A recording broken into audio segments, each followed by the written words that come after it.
Hey,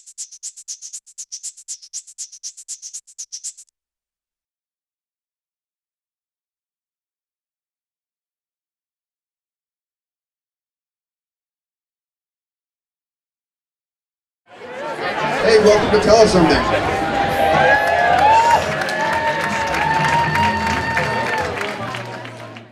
Karen McNenny has had a diverse career path stretching from the stage to hawking souvenirs at the Sturgis Motorcycle Rally. She works throughout the country as a professional speaker, facilitator, and personal coach. However, she really sees herself as a social activist working towards world peace, one workplace at a time. When she's not out transforming corporate America, she can be found hanging out in her hometown, melting cheese on something or wielding a sharp butter knife. 25 years ago, Karen was handed a dream that wasn't hers. Please welcome Karen McNenny.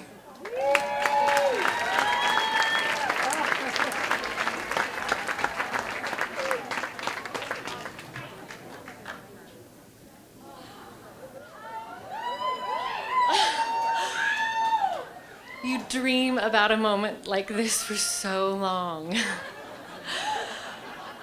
I don't know where to begin. There's so many people to thank. Of course, the Academy and everyone who supported the work, my life's work, the fans, Mom, Dad, your sperm, your egg. I mean, wow, thank you. Yep, that dream's not gonna happen. I'm gonna let that one go. Not a real Academy Award, much to my chagrin. And I started to realize that dream, and it really was a dream. I would watch the Academy Awards every year as a young thespian and a performer and just think, what would I wear? This.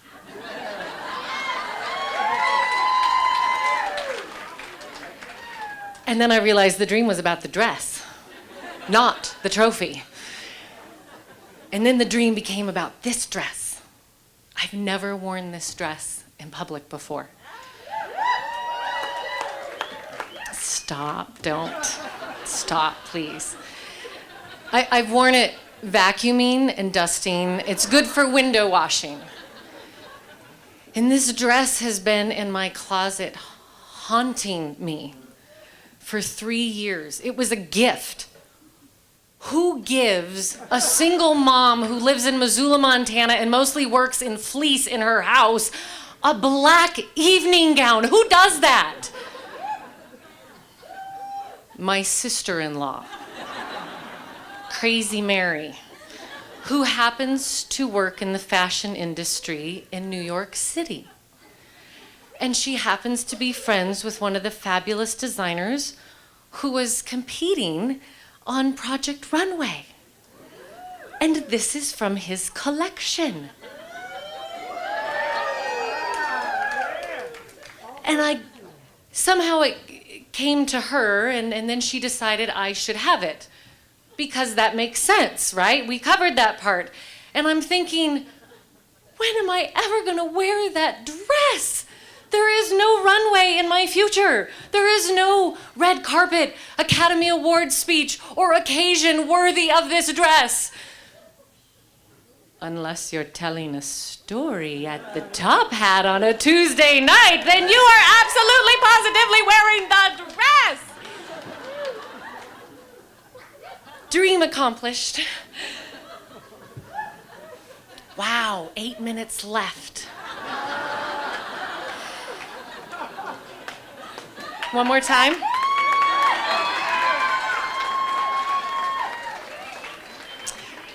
Now you might be wondering, how does she know how to move in that dress? I thought you would never ask. I'm a trained professional. No, not a model. Worse, a beauty queen. It started innocently enough. I was a dancer.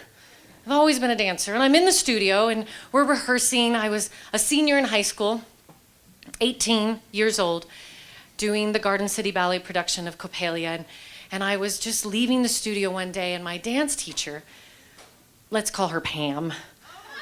That works for me because that's her name. I'm going to remember that more easily for the story. So Pam comes to me, and she says, Karen, I'm the executive director of the Miss Missoula County pageant, and it's coming up in a few weeks, and I think that you would really, benefit from the experience and do well.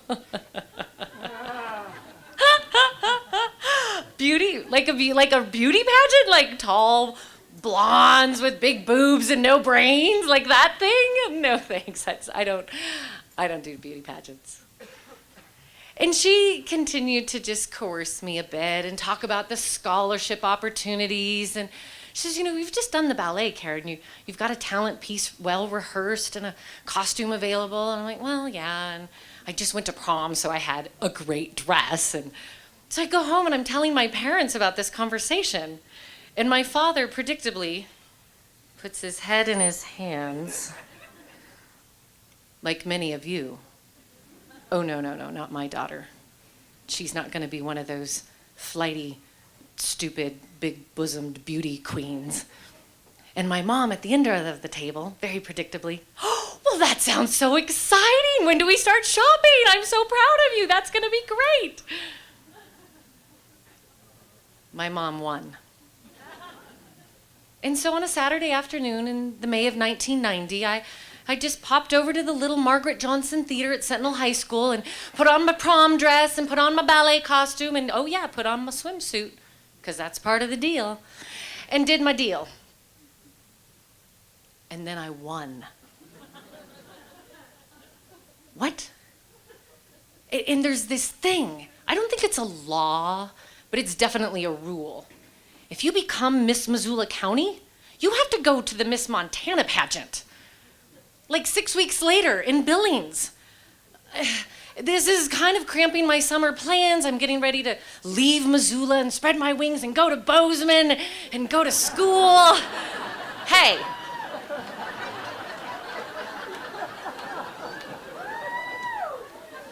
Not to mention Brian was in Bozeman. Oh, God. We'd already been separated 2 full years. We were high school sweethearts, and we've been waiting for me to graduate and get to Bozeman. And now, okay, fine. I'll just go to Billings. I'll do the thing.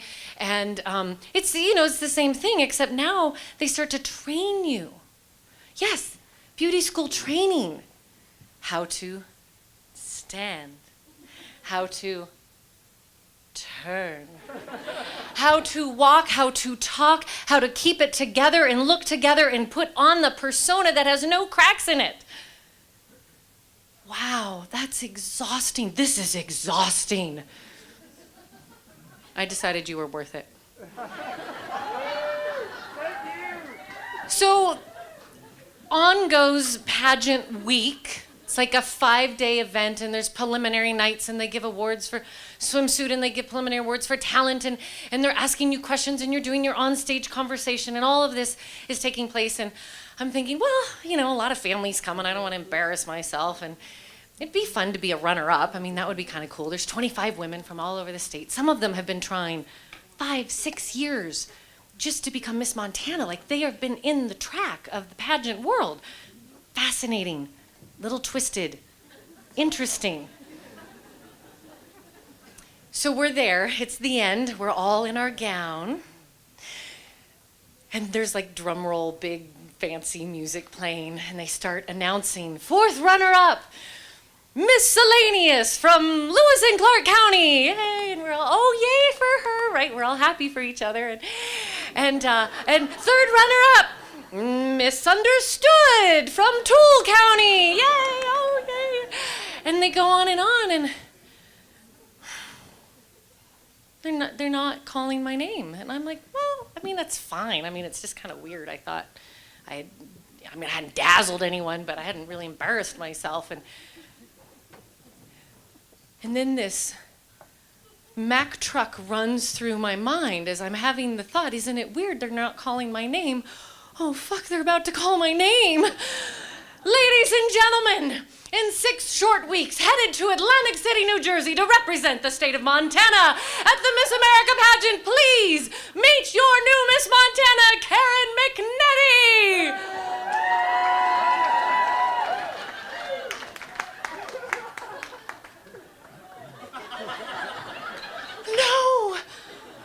going to Bozeman to have regular sex with Brian.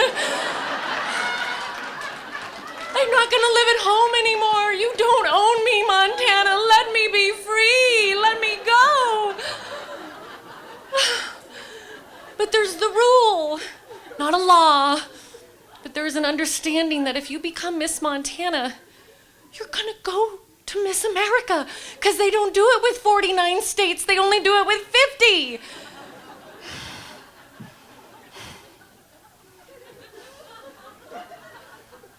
So I go on your behalf, ladies and gentlemen. Senator Williams,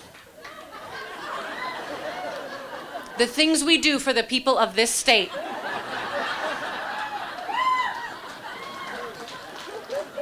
I'll tell you the things that were going on there. You want a little peek behind? My mom always reminds me, Karen, this is a rare and unique honor. There's only 50 women per year who get this experience. Okay, you're right. You're right about that. So let me dish for you. So let's just start with this swimsuit competition. Very odd, all right?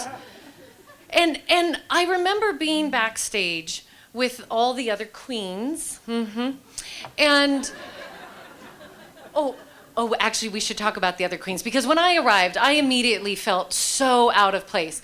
Miss Virginia had 7 suitcases just for her hats.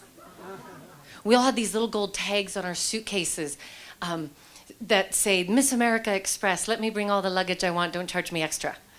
Is pretty much how that went. And so we're all flooding in, and everybody is in that persona. And the media's interviewing us, and we're interviewing each other, we're sizing each other up. And it wasn't until we started rehearsals, because that's where I'm really most at home. I grew up at rehearsal. And suddenly we're putting together these big production numbers that are going to be on national television. And this cadre of dancers, these beautiful, male, talented, gay dancers arrive from New York City, and I'm like, oh, my people, give me these queens over those queens any day. And because my talent was dance, there were about 10 of us there who were gymnasts and jazz, ballet, tap, whatever. I'm sure there was some baton and fire blowing and all sorts of. There was a puppeteer. That she was in the top 10. I don't understand.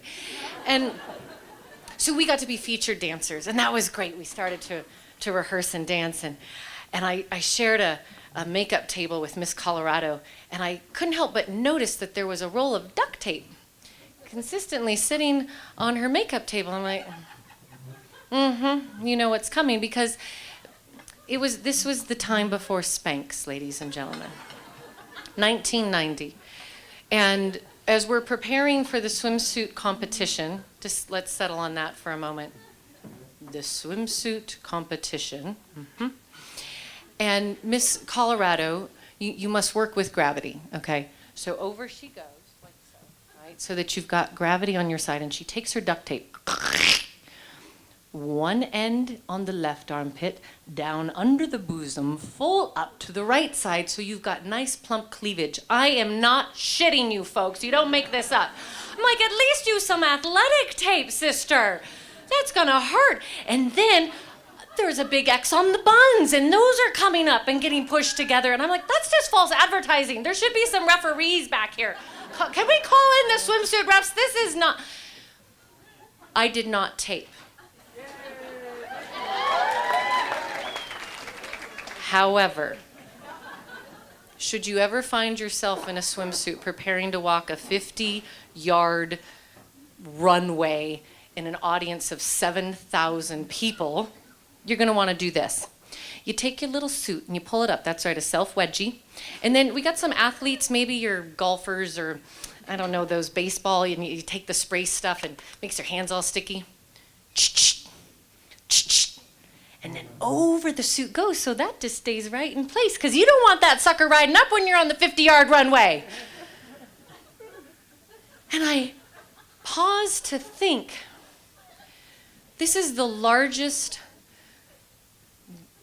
contributor of academic scholarship monies to women at the time. Maybe that has changed, but at the time they were really touting, we are the greatest contributor of scholarship funds to women. But you must get in a swimsuit first to access those monies, and put on high heels and walk the runway so that we can judge your worth and your value and your intelligence by how you look in your swimsuit. Yeah, okay, now you get it. You get why this whole thing is something I have not talked about much. And then I decided to talk about it because I'm finally over 40. And I got the dress. Yeah. And I know that there's so many stories about beauty queens. And the truth is, I am one.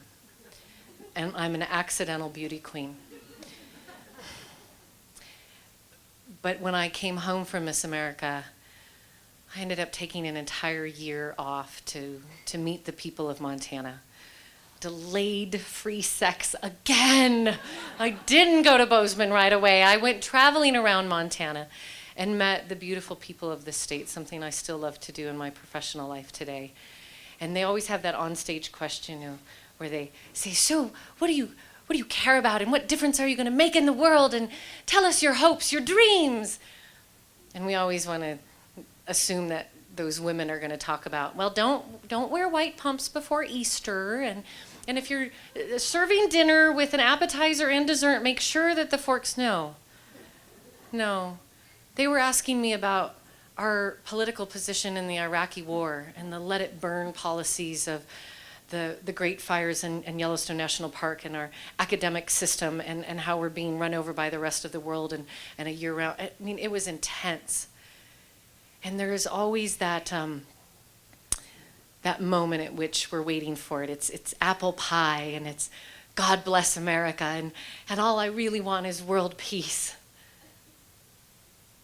And I think, really? You have the audacity, you beauty queen, to care about and command and compel people to world peace? Peace for the world? Peace amongst the buffaloes? Peace between neighbors who are fighting over which dog pooed in the yard yesterday? Peace between the children on the playground who haven't yet learned that they don't have to bully to be loved? Peace between strangers who gather because they just love stories?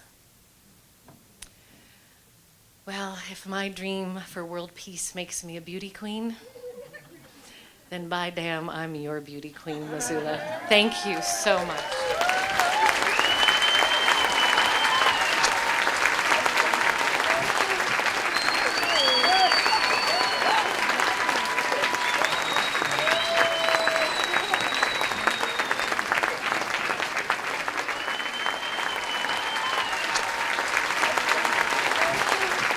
Thank you again to all the storytellers, and thanks to you all for coming out to support them. Thanks to the Top Hat and the staff here who rocked it again. You guys are awesome. Please like us on Facebook, follow us on Twitter. Thanks again to the bookstore at the University of Montana, Fact and Fiction Books, Rockin' Rudy's, Haley Faust, and Zoo City Apparel. Thanks again, everybody.